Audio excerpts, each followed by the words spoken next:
Assalomu alaykum akalar, mana bu Honda 225 avtomobillarimiz bittasi Andijonga, yana bittasi akamiz dadalarga podarka qildi va yana bittasi birinchidagi akalarimiz. Ha. Aka, yaxshimi? Bir kunda chiqdimi? Soat nechida keldik? 2da kelgandim, sirasi olib chiqib ketdim. Alloh rozi bo'lsin bolalardan.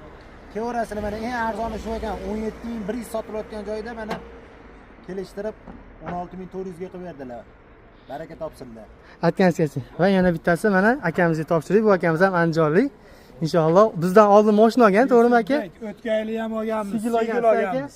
Yaxshi kunlaringizga mening bu mashinani mana hujjatlari chiqdi. Akalarimiz soat 2larda ish boshladi. Eldan chiroyli bir haftadan beri surishtirib keldik. Xudo yaxshi kunlarga nasib qilsin, servisga borib bitta rus tili va YouTube navigatorni yozib beramiz. Xudo xolasa, yog'i ketoradi, Andijonga yo'l oladi akalarimiz. Inshaalloh akalar, kimga qiziq bo'lsa, pastda raqamlarimizni qoldiramiz, bosib olasizlar. Bizni kuzatiblar. Bundan da zo'r narsalarni qilamiz. Yaxshi kunlarga minsin, ilohim akalarimiz nasib qilsin. Bundan da yaxshilari nasib qilsin shu yilga. Katta ishlar nasib qilsin. Katta tirsa o'zimizga kelsa yana alishtirib beramiz.